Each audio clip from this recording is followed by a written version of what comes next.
Co-founder of Next Billion Ventures, we invest in early and growth stage companies across rising markets here in the Middle East, as well as Southeast Asia, Latin America, and a bit of Africa, and have built connective tissue and shared learning among these markets and with Silicon Valley. In fact, I'm also an advisor to a network partner of Village Global in Silicon Valley, focusing on their international global portfolio. I'm really honored to be back with Step in these astounding days. Well, I've seen many of you virtually in the last year. I can't be more excited to be back in person again in the coming months. But most of all, we all at Step just hope you and your families are doing well as we still come out of this. Our guests may be the only people in the world to have served in senior product positions in the three biggest social platforms of our time: Facebook, Snap, and Twitter. He cut his teeth with the juggernaut Microsoft, having literally written the book on Windows Azure and worked on almost every part of it. My blessing, and the blessing of countless entrepreneurs and investors in the Valley like Cameo, Figma, Notion, and Scale, and more, has been in getting to know him for his near bottomless kindness, giving, upbeat wisdom, and counsel. He is a stellar interviewer, as most of you have seen in his blog, The Observer Effect, his video channel, and of course, The Good Times Show, which he co-hosts with his even more impressive better half, Arti Ramamurthy, on Clubhouse. He is now joining the Rockstar A16 consumer team, and this is going to be great, great fun to watch. Man, I'm so happy that you're with us today. Thank you so much for making the time. Oh my gosh. First of all, thank you for having me. This is such a delight, and I have to say, I really wish we could do this in person, and hopefully, next year I'll be able to see all of you. Once this pandemic ends and we're all vaccinated, I can hopefully see all of you live. But Chris, thank you so much. I have long ties to the region. I definitely fly out there every time I fly out to India. So this is such a pleasure. Separately, that was an amazing introduction. Thank you. I'm not sure whether I can live up to all of that, but I will try. The part I do agree with is that my wife is definitely much more interesting than me. So that part I can testify to. The others, well, you folks will have to be the judge of that. And we're going to come back to her actually in a second, because I think so many folks sort of know you now at a certain level, but I'm not sure they know your backstory quite as much. And I wonder if we just a couple of minutes, even just to talk about, what influenced you growing up? How did you come to computer science? And, what has been the kind of North Star that's been consistent with you in this astounding career? Thank you. My background is probably familiar to a lot of the folks listening. I grew up in a small town in India. It's not terribly famous. It's not terribly well known. Had what Indians would call a middle class upbringing. And when I was in high school, I convinced my dad to buy me a computer. This was around 1999 or 2000. It was kind of a big decision because it represented quite a bit of money. It cost my dad, I think a year's paycheck. And I convinced him after many, many years of, begging and crying. And when we got the computer, I would just teach myself how to use it, and started off with just the basics. But then I went out and got a book on programming C and then programming Visual Basic. And I would spend every night learning to code. A few months in, I convinced my dad to buy me an internet connection. And for those of you who grew up in the 90s, you would remember that that also meant a hefty phone bill. And that also meant some very hard conversation with their parents as to, are you actually doing fun, useful, interesting things, or are you just playing games? But I really taught myself how to go write code every single night on my computer.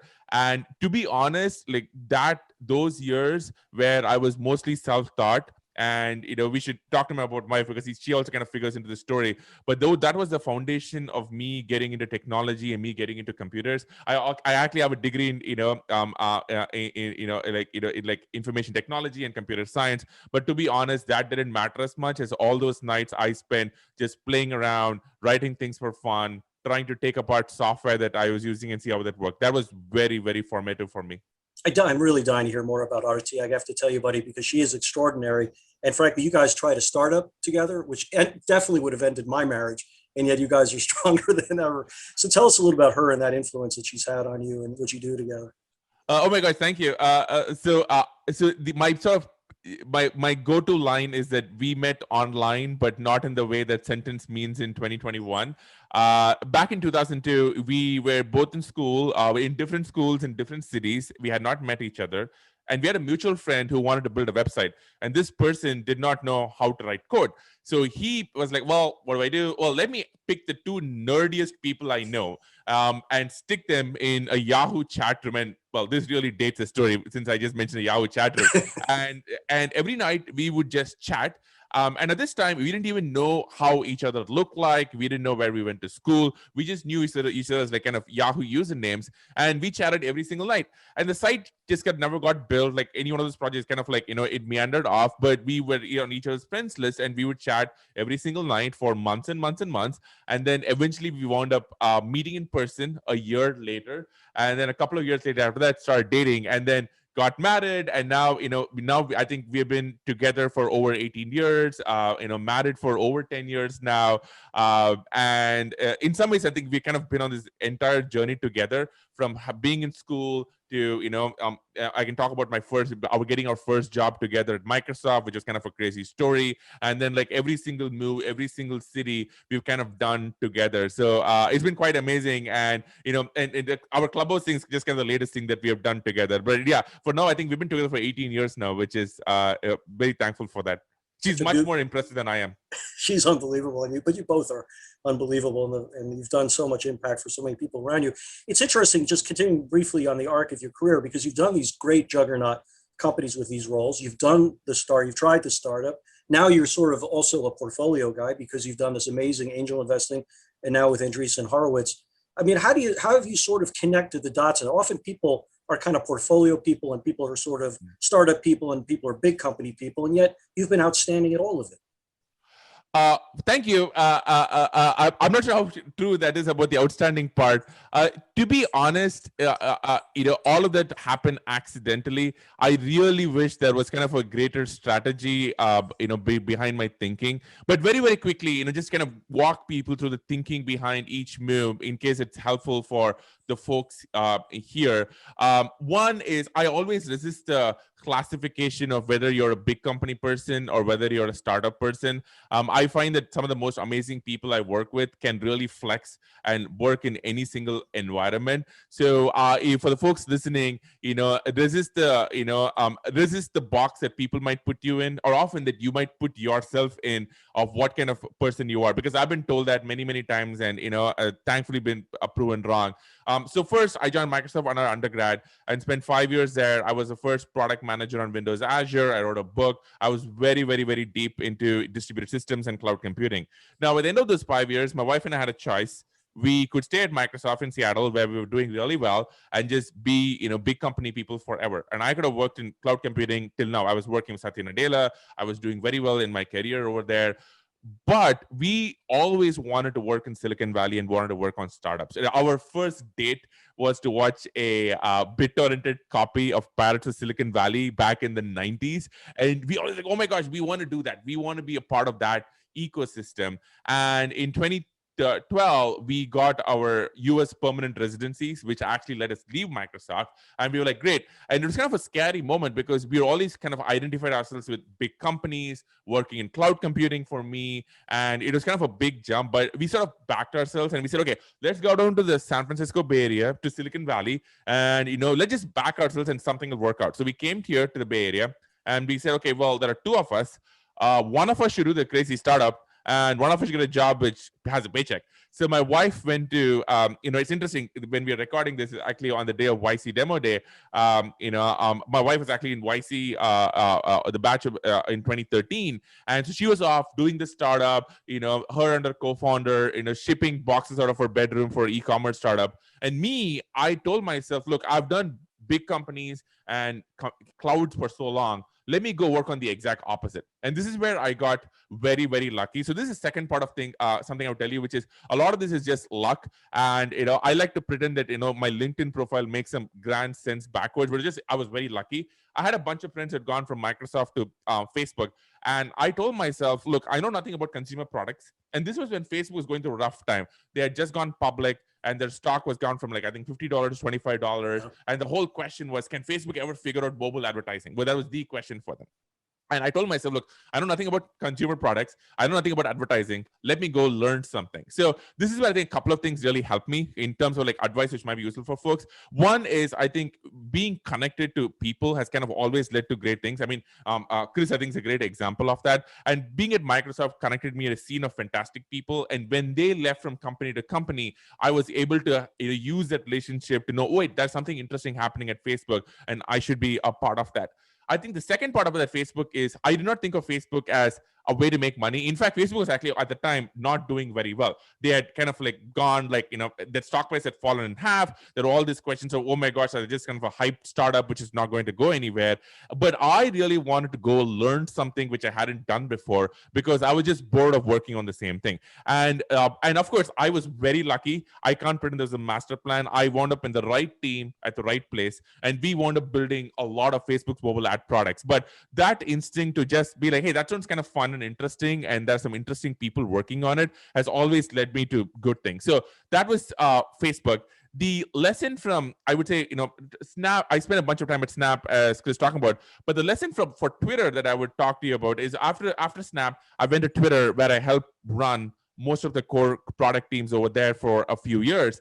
The lesson for me over there was always go right online and work in public.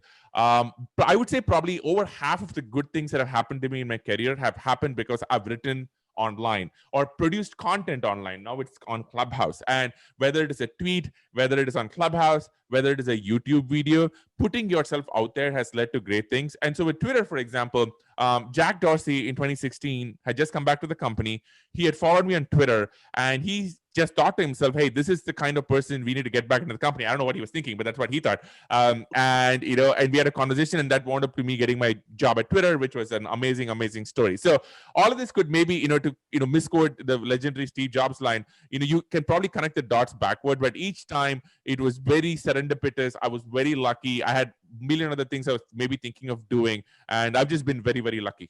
Well, you're a very humble man, and you there was luck, but you made so much out of luck and had such opportunity in it. And what's so interesting just listening to you right now is this sort of, you have been present and in fact been one of the creators of product thinking and output in this experience for the era that we're in today. And the era that we're in today, of course, is unleashing tools of technology and data science as we think about building product that I'm not sure you could have dreamed of when you first began on this journey. How do you think about today when you're advising entrepreneurs about how they should be thinking about product and product development and the tools that are available to have them have greater precision of work and what doesn't work with the consumers in real time?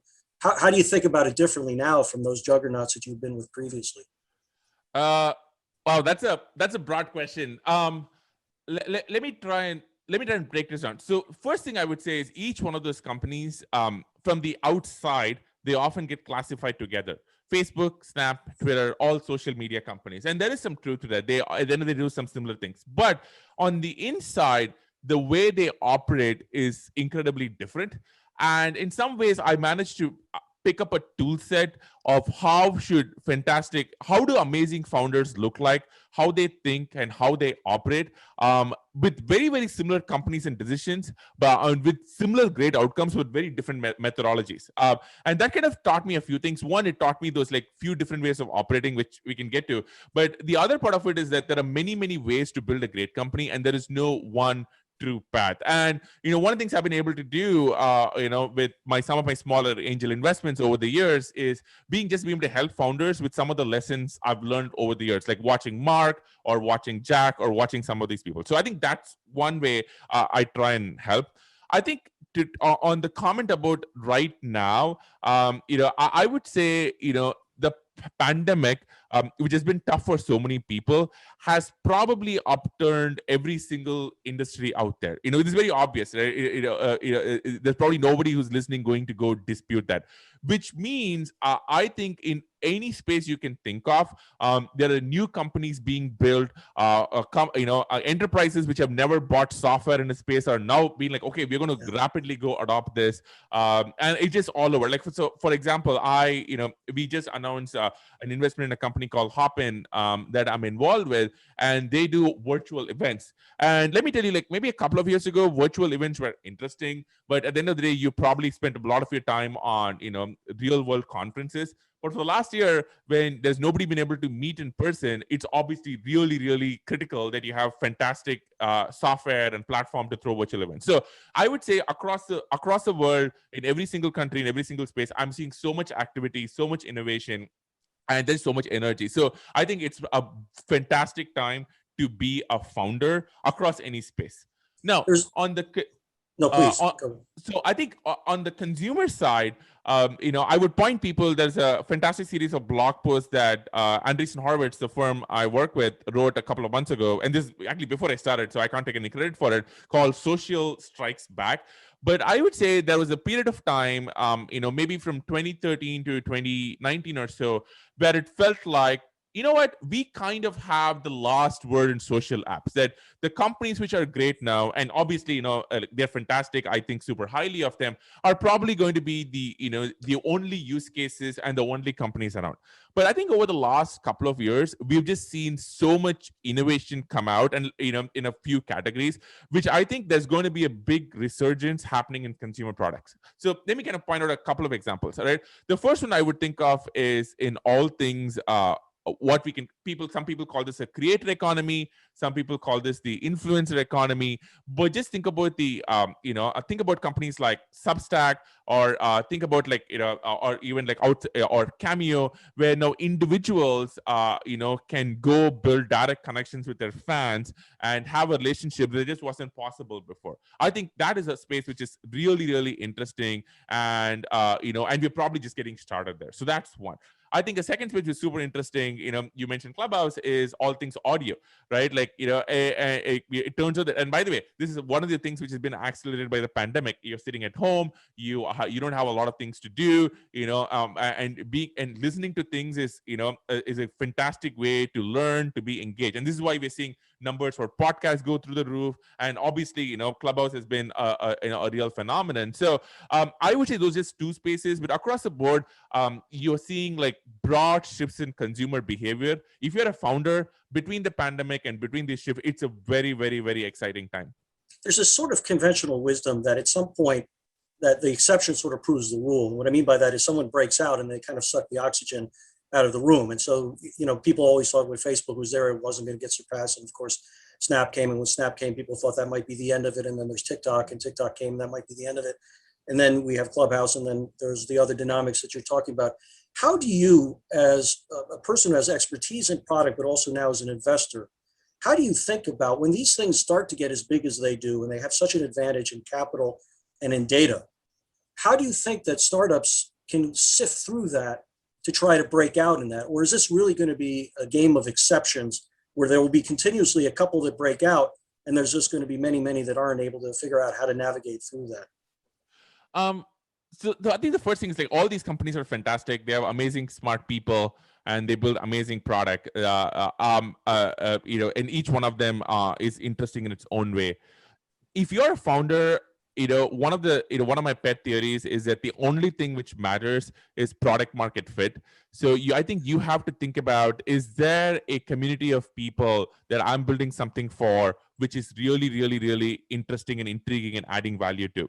Now, to make this somewhat more tangible on the companies that you mentioned, I think with each one of these, especially when it comes to social media, there is a little bit of a generational effect where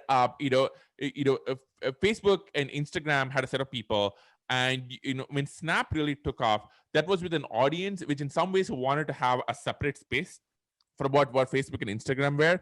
And then when TikTok, and which originally Musical.ly, took off, that was from a different generation and a different audience which wanted to have its own space. So I think one pattern which works across, and by the way, these patterns are not as interesting in the abstract. They're a lot more fun when you go into the specifics. But if you kind of stick with me at the abstract level, every one of these apps kind of represents a way to generate social currency. You build an audience, you build a fan following, and over time, it often gets really hard for new people to go break out. A friend of mine uses this analogy where, imagine you are, like a if you're like a if you're a person who was not rich in Europe, in like 1700, it was probably going to be really, really hard for you to get instantly rich in Europe. But if you had a founder mentality, if you just kind of popped on over across the Atlantic and came to the New World and came to the United States, it was full of opportunity. And in some ways, I think that same holds true for young generations of people and for communities, which is why if you look at, say, TikTok, why did TikTok take off? One, it was a set of people, who didn't want to be in the same space as their older brothers or older sisters or their parents were. That was one. But second, it was a set of people whose currency around dancing, around motion wasn't as rewarded on existing platforms. So it's kind of like you're a founder, you can try and make it rich in Europe, which is the existing social platforms, or you can try and go to the new unconquered territory and create social currency, which is also why if you look at every one of these iconic platforms, they all have a different set of stars. So if you look at YouTube, you're thinking of people like Mr. Beast, you're thinking of people like PewDiePie. If you think of Instagram, you have, The Rock, and you have Cristiano Ronaldo, and you have amazing people in fashion. But if you look at TikTok, you have Charlie D'Amelio, and you have Addison Rae. So you have a different kind of personality who breaks out in each platform, which is tied to the kind of currency the platform values. Anyway, so I think my meta point here is, if you're thinking of building a new social product, this is a fantastic time. And the way I would think about it is there a core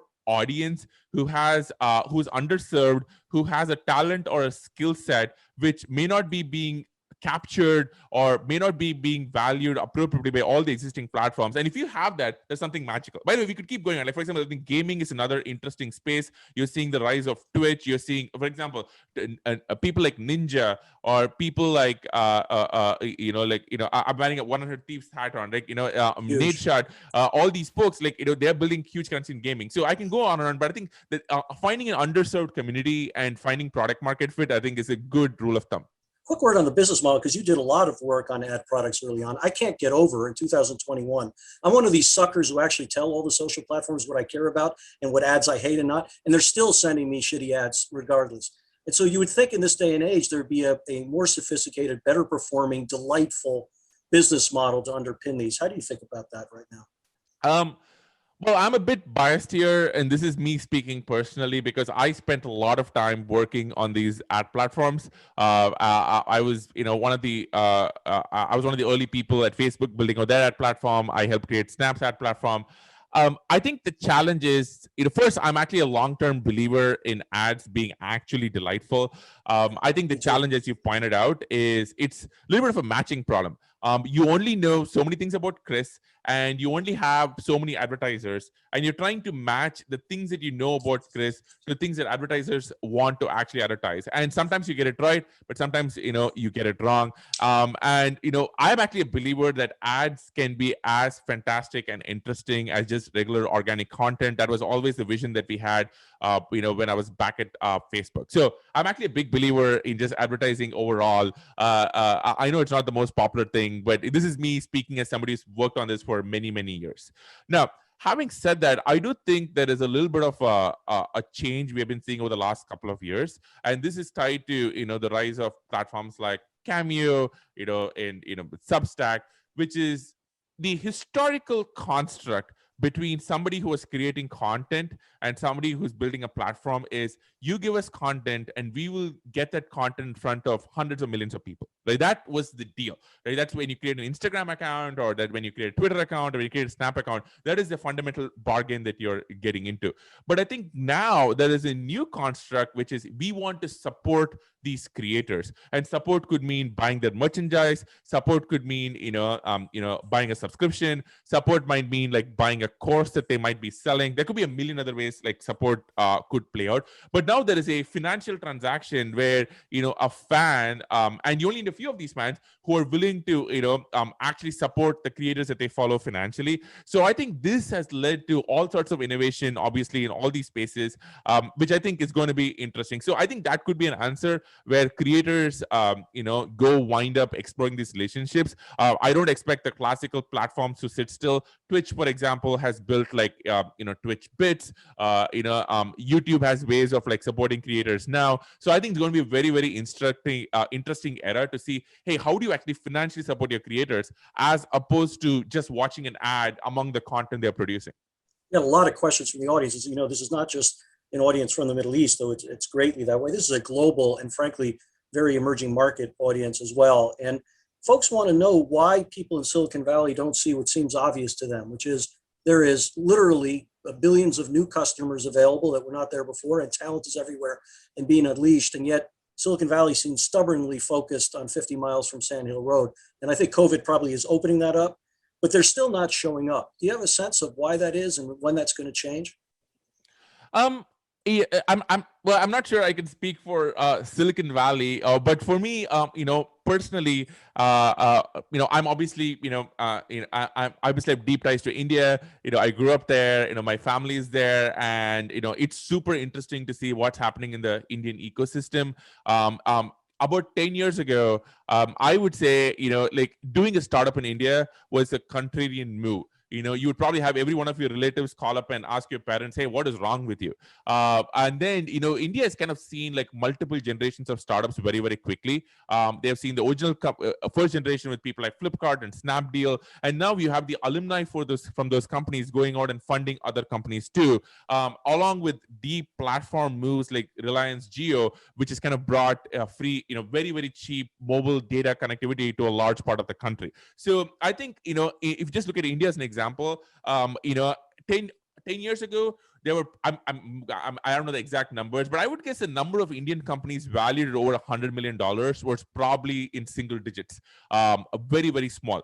But now India has multiple decacorns, probably dozens of, unicorns. And I think between having these alumni of these companies, it all really feeds into an ecosystem. So I think you're seeing this in multiple spaces. And to your point, I think COVID is going to accelerate that. You no longer have to fly to go hire an engineer or fly to meet a VC. Teams are now almost always fully distributed, or definitely, really, really friendly to being distributed. So I think you're going to see a lot of interesting activity where like, hey, we can hire anybody from any part of the world and not just somebody who lives in the same city as we do. So I expect like a lot more distributed activity. But for me personally, I pay a lot of attention to India, and parts of Europe, and it's just very, very interesting to see. Do you care if teams are now going to be 70, 80, 90% virtual going forward? Do you think there's anything lost in that at all? At the end of the day, I think it comes down to the founders and what they believe is best for the company. I think founders, I would say, when I worked with fantastic founders in the past, they have been really good at making the decisions which optimizes for the companies to succeed. And now there is something intangible about in the early days of building a product, of having everybody in the same room, looking out across a whiteboard and brainstorming together. We've all been a part of that. On the other hand, the advantages of being able to hire anybody in any city, you don't have to leave your, you don't have to move your family, you don't have to get your kids into a new school. That is a huge advantage. And by the way, it also really helps that you're not competing with the really large tech companies in a very high priced large city for offers as well. So I think across the board, what I hear from founders is they're much more open to hiring distributed. Of course, also with COVID, you didn't have a choice. Most people were not in big cities anyway. So I think this represents a fundamental change. We'll have to see how the world bounces back after the vaccines. But if I had to make a guess, I would suspect that we are probably going to see either a mostly distributed or definitely a hybrid model for quite some time. Yeah, and I agree with you completely overall. We have a couple of minutes left. Just two quick ones, if I could. Mark cracked me up because when he announced you at the end of the announcement, he said, because you're so generous with your time, he said, by the way, here's his mobile number. But the fact of the matter is, you are incredibly generous with your time. How do you say no? How do you sort of figure out how to distribute yourself?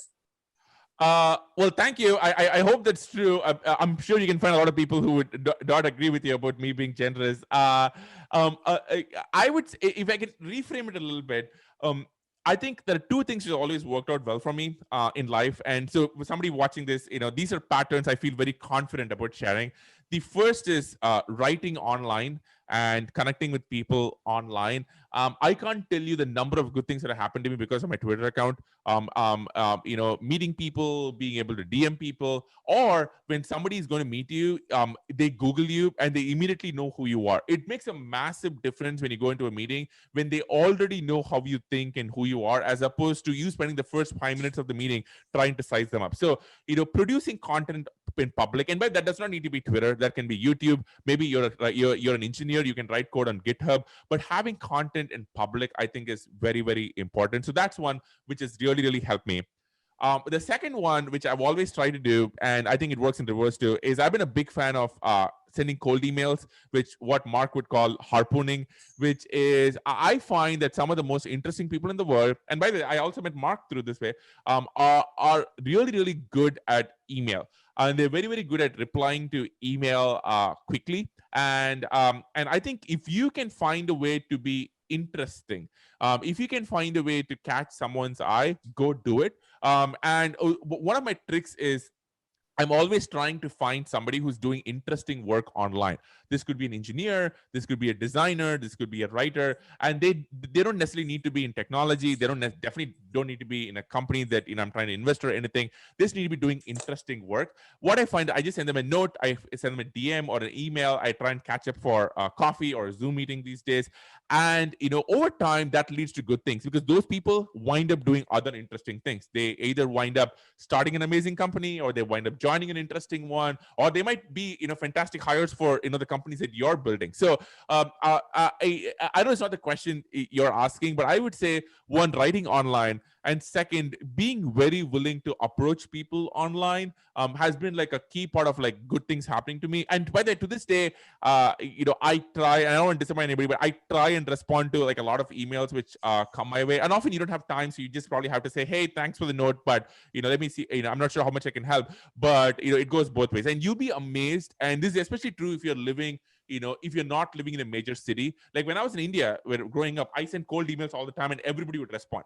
And so I would say, if you're not part of a major city, find ways to just get out there, get in public, get your work noticed, and go reach out to people. It would really surprise you.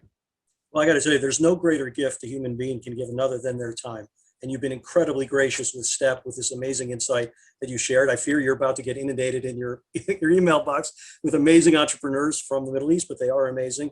And we just can't thank you enough, man, for being with us. It's just been a wonderful half hour. And with that, I'm going to turn it back to the folks at Step, and we'll go from there. Oh my gosh, thank you so much for having me. And hopefully next year we can do this in person. But thank you. This is such a delight.